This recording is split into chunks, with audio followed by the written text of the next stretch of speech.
ពីអ្នកអាហ្វូហ្នឹងពេលនោះក៏មានស្រីស្អាតមួយដើរចូលមកស្រីស្អាតម្នាក់ហ្នឹងមានឈ្មោះថារីកូហ្នឹងបានវាយពួកក្មេងស្ទៀវហ្នឹងឡើងរៀបតែម្ដងឃើញជាស្រីមែនប៉ុន្តែយើងក៏មើលងាយទឹកដៃគាត់គឺគាត់ខ្លាំងមែនតើធ្វើឲ្យពីអ្នកហ្នឹងមានអារម្មណ៍ថាវ៉ាវពិតជាខ្លាំងមែនតើហើយមិនត្រឹមតែបកកែវាយគ្នាទេសូម្បីតែសម្រស់ក៏ស្អាតថែមទៀតអេដមីនចង់លងស្រឡាញ់រីកូឲ្យមើលទៅប៉ុន្តែប្រហែលជាហួសចំនួនហើយមើលទៅព្រោះថាពេលនេះរីកូនឹងប្រហែលជាអាយុ40បាត់ហើយហ្នឹង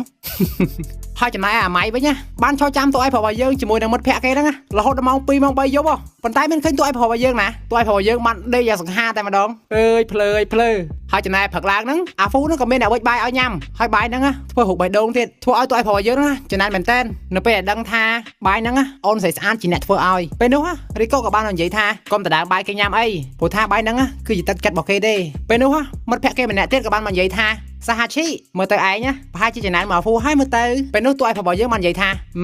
សំដីលោអញ្ចឹងសំតែម៉ាត់ម្ដាយលក្ខណៈជា slow motion ទេ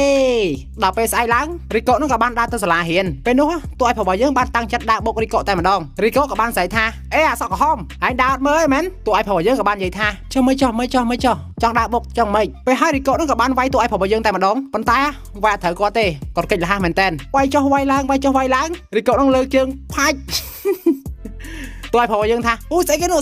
អក្រក់មើលបន្តមករីកូនឹងខ្ជិលតវ៉ានិយាយច្រើនជាមួយនឹងតួឯប្រុសរបស់យើងក៏បានដើរទៅបាត់ទៅនៅពេលដែលតួឯប្រុសរបស់យើងគាត់ត្រឡប់មកផ្ទះវិញហ្នឹងក៏មានអារម្មណ៍ថានឹកឃើញតែមុខរីកូទេអត់ដឹងមូលហេតុអីនឹកឃើញតែមុខរីកូតែម្ដងដល់ថ្នាក់ឪពុកម្ដាយរបស់គាត់បានសួរគាត់ថាថ្ងៃហ្នឹងកើតអីចឹងណាប៉ុន្តែតួឯប្រុសរបស់យើងបានឆ្លើយថាទេខ្ញុំអត់មានកើតអីទេថ្ងៃហ្នឹងដល់ពេលគាត់ចុះគាត់ឡើងទៅគេដឹងថាខ្លួនគេហ្នឹងលងស្រឡាញ់រីកូអីនេះគឺជាស្នេហាពិតចឹងណាហើយនៅពេលដែលស្អែកឡើងហ្នឹងលោកគ្រូប៉មហ្នឹងក៏បានប្រកាសថាឲ្យសិស្សទាំងអស់គ្នាហ្នឹងប្រយ័ត្នខ្លួនតិចទៅព្រោះថាមួយរយៈនេះសិស្សនៅសាលាផ្សេងហ្នឹងចូលចិត្តមករករឿងសាលាយើងខ្លាំងមែនតើប៉ុន្តែតួឯប្រុសរបស់យើងវិញក៏អត់ខ្វល់នៅពេលដែលចេញពីរៀនវិញបានដើរលក្ខណៈថាឌឺគេឌឺឯងតែម្ដងចំណែកអូនស្រីស្អាតនេះវិញកំពុងតែវាយសិស្សសាលាមួយគ្នាហ្នឹងឡើងត្រូមកហើយនៅពេលនោះអាហ្វូក៏បានដើរទៅហើយបានសួរថាអូនស្រីស្អាតបាទតើអូនមានរឿងអីដែរអូនស្រីស្អាតហ្នឹងក៏បាននិយាយថាអត់មានរឿងអីទេបងហ្វូពួកហ្នឹងមកធ្វើបាបខ្ញុំគេតម្លាក់ទឹកមុខធ្វើឲ្យអាហ្វូយើងហ្នឹងមានអារម្មណ៍ថានាងហ្នឹងទន់ភ្លន់មែនតើប៉ុន្តែការពិតគ្មានទេវាយគេវាយឯងពេញសាលាអស់ហើយនៅពេលដែលអាហ្វូបានដើរទៅបាត់ទៅអូនស្រីស្អាតហ្នឹងក៏បានវាយពួកហ្នឹងតទៀតចំណែកឯរីកូអានេះវិញក៏ត្រូវបានធីមយ៉ាគូសាហ្នឹង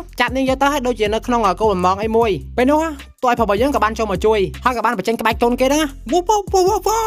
មានណាយកពងទាហ្នឹងគប់ក្បាលពួកហ្នឹងពេញហ្នឹងតែម្ដងហើយបន្តមកវាយពួកអាយ៉ាគូសាហ្នឹងឡើងដេករៀលអស់ហើយរីកូក៏បានអរគុណទៅកាន់តួឯប្រុសរបស់យើងថាអរគុណហើយបងសក់ក្រហមដែលបានមកជួយខ្ញុំប៉ុន្តែពេលនោះតួឯប្រុសរបស់យើងដូចជាអៀនជាមួយនឹងរីកូមិនទេតែអៀនរបស់គាត់ហ្នឹងមិនកំមិចកំមើមខ្លួនទេបានយកដៃរបស់គាត់ហ្នឹងម៉ាត់រីកូមួយដៃតែម្ដងប៉ុន្តែសំណាងល្អពេលហ្នឹងបានអាហ្វូមកជួយទាន់អាហ្វូហក់ធាក់តួឯប្រុសរបស់យើងមកជើងប៉ាំងតែម្ដងហើយក្រោយពេលដែលដឹងថារីកូហ្នឹងត្រូវរបួសដៃបន្តិចបន្តួចមានទេតួឯប្រុសរបស់យើងបានរៀបចំផែនការធ្ងន់ជាមួយនឹងពួកយ៉ាគូសាហ្នឹងតែម្ដងបានចូលទៅកន្លែងគេហើយដាក់តាក់នៅកន្លែងមាត់ទ្វារគ្មានទេពួកហ្នឹងរត់មកតាក់ជើងដួលពេញហ្នឹងហើយយកអាតង់ហ្នឹងគ្របទៅលើពួកយ៉ាគូសាហ្នឹងយកតបមួយវាយយកតែម្ដងនិយាយទៅ